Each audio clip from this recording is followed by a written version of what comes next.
Assalamualaikum dan selamat pagi. Anda bersama saya Muhammad Syarizam Awang dalam Berita Pagi Sabah, edisi Isnin 4 Januari 2021. Perkembangan COVID-19 di Sabah. Sebanyak 316 kes positif baru direkodkan semalam menjadikan jumlah keseluruhan kini 37,869. Dua kematian dilaporkan di Penampang dan di Lahad Datu. Manakala satu kluster baru iaitu kluster Lintas Seraya mencatatkan 3 kes baru menjadikan jumlah kumulatif 15 kes melibatkan daerah Kota Kinabalu dan Penampang. Dalam kenyataan Menteri Kerajaan Tempatan dan Perumahan Datuk Seri Panglima Masidi Manjun, sebanyak 239 kes positif baru berpunca daripada saringan kontak rapat, 40 saringan bergejala, 7 saringan kluster baharu dan kluster-kluster sedia ada, 4 saringan komuniti dan 26 kes dari lain-lain kategori. Seramai 229 pesakit COVID-19 sembuh dan discharge hospital menjadikan jumlah kumulatif sembuh kini 35,383 orang. Peratus penggunaan katil adalah 27.4% daripada jumlah keseluruhan 6,393 unit katil. UMNO bahagian Kelabakan mencadangkan agar Parlimen segera dibubarkan bagi membolehkan pilihan raya umum ke-15 diadakan selain untuk mendapat mandat baharu daripada rakyat demi kestabilan politik dan ekonomi negara kembali terjalin. Ketua bahagiannya Andy Muhammad Suryadi berkata, mandat perlu dikembalikan kepada rakyat untuk memilih kerajaan yang diyakini mampu mentadbir negara dengan lebih baik. Menurutnya, melalui pilihan raya itu, ia akan menentukan kerajaan sebenar yang diingini rakyat. Kita mencadangkan agar Parlimen Malaysia dibubarkan segera untuk kita mendapat mandat baru daripada rakyat demi untuk kestabilan politik dan ekonomi negara kembali terjalin. Kita harapkan suara kita didengar, kita mahu mengadakan pilihan raya umum dalam keadaan yang segera. Beliau berkata demikian kepada pemberita RTM selepas merasmikan persidangan UMNO bahagian Kelabakan di Pejabat Dun, Tanjung Batu, Tawau. Dalam persidangan tersebut, Suryadi berkata, UMNO Kelabakan memutuskan sebulat suara menyokong penuh Datuk Seri Ahmad Zaid Amidi dan Pengurusi Perhubungan UMNO Sabah Datuk Seri Bung Mukhtar Radin. Dalam majlis ini, Suryadi melancarkan jentera Barisan Nasional dalam usaha menggerakkan jentera di setiap pusat daerah mengundi PDM untuk bertemu dan menyantuni rakyat di kawasan Kelabakan. Cawangan yang tidak aktif dan gagal berfungsi sebagai cawangan yang berkesan dalam Parlimen Libaran tidak akan dibubarkan. Sebaliknya akan diserahkan kepada pengundi-pengundi yang ingin membuka cawangan baharu. Ketua UMNO bahagian Libaran, Suhaimi Nasir berkata, daripada 169 cawangan di kawasan tersebut, sebanyak 9 cawangan dikenal pasti tidak aktif dan gagal berfungsi sebagai cawangan yang berkesan. Tetapi banyak sekarang di Libaran ini pengundi-pengundi yang ada di luar sana ingin masuk menjadi ahli tetapi ingin menubuhkan cawangan baru. So cawangan ini akan kita serahkan kepada mereka. Suhaimi berkata demikian sebagai mengulas kenyataan Ketua UMNO Sabah Datuk Seri Bung Mukhtar Radin yang bercadang menutup cawangan-cawangan UMNO di negeri ini yang tidak aktif dan gagal berfungsi sebagai cawangan yang berkesan.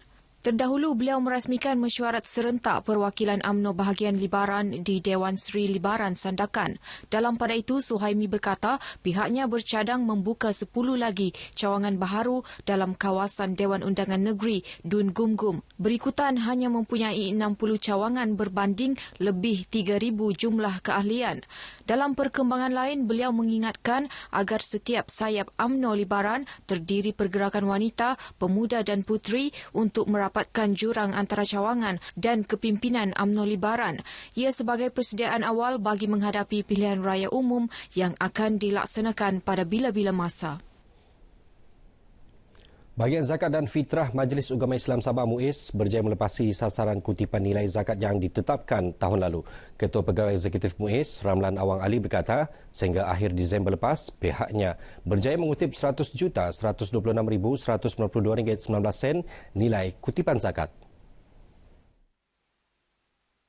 Ramlan tidak menolak kempen akhir tahun bayaran zakat yang dilaksanakan bahagian Zakat dan Fitrah MUIS mempengaruhi jumlah kutipan tinggi berkenaan. Jumlah tersebut melibatkan kutipan zakat fitrah dan zakat harta daripada lebih 1.84 juta individu Islam di Sabah sepanjang tahun lalu. kita telah mendapat kutipan serta agihan yang baik dapat kita laksanakan semasa pandemik COVID-19 ini. Alhamdulillah, dan kita ucapkan terima kasih banyak-banyak kepada pembayar-pembayar zakat yang dengan ini banyak membantu masyarakat Islam yang terjejas terutamanya di negeri Sabah. Bercakap kepada pemberita RTM di Kota Kinabalu, beliau mengucapkan terima kasih kepada pembayar zakat kerana membantu masyarakat Islam yang terjejas di negeri ini. Menurut Ramlan, sejumlah RM84,452,266.77 agihan zakat telah dilaksanakan melibatkan lebih 109,248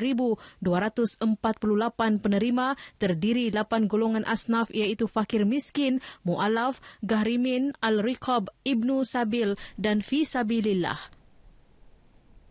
Jabatan Bomba dan Penyelamat Malaysia JBPM Sabah berjaya menyelamatkan nilai harta benda keseluruhan berjumlah 1.4 bilion ringgit berbanding jumlah kerugian 746 juta ringgit sepanjang tahun lalu.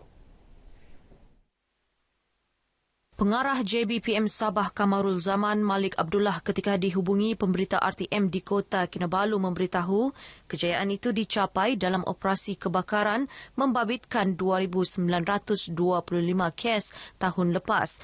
Jumlah itu menurun sebanyak 34.8% berbanding 4,485 kes pada tahun 2019.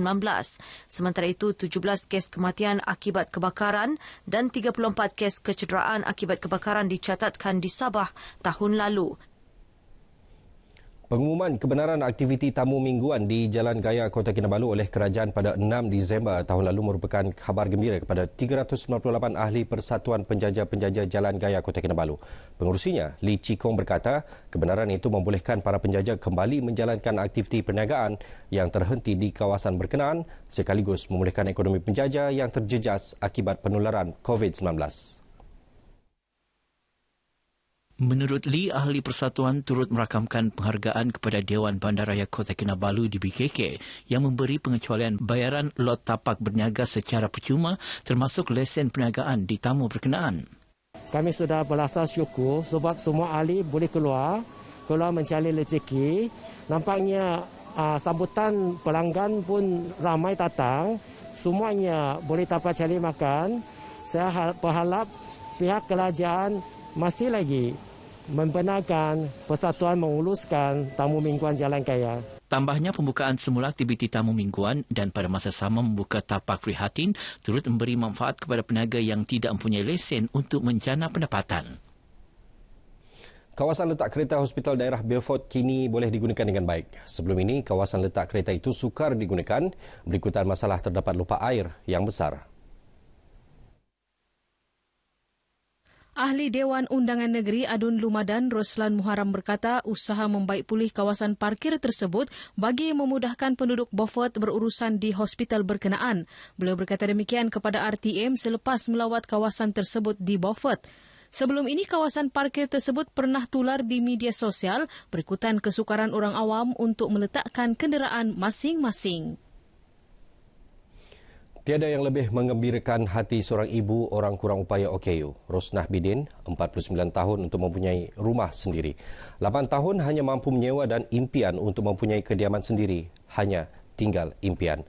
Ternyata rezeki Allah tiada siapa yang menduga. Program Teratak Kasih oleh Pejabat Pusat Khidmat Ahli Parlimen Beaufort suatu keprihatinan terpuji.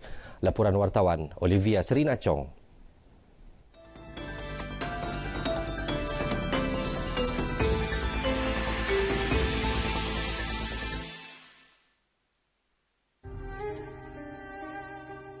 Lebih sebulan lalu, RTM membuat liputan bagaimana program Teratak Kasih ini telah membantu membina 48 buah rumah kepada mereka yang memerlukan sehingga hari ini dengan moto membawa perubahan. Malah, mereka yang dibantu turut dijadikan keluarga angkat Pejabat Ahli Parlimen Beaufort. Tinjauan susulan kami ke rumah Rosnah nyata membuatkan beliau dan keluarga amat bersyukur dengan hadiah istimewa ini.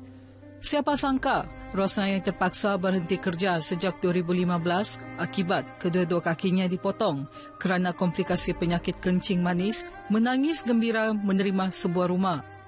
Kediaman ini dilengkapi 2 bilik tidur, ruang dapur serta ruang tamu dengan kemudahan asas seperti bekalan elektrik dan bekalan air terawat. Kunci rumah diterima daripada Ahli Parlimen Beaufort, Datuk Haja Aziza Muhammad Dun.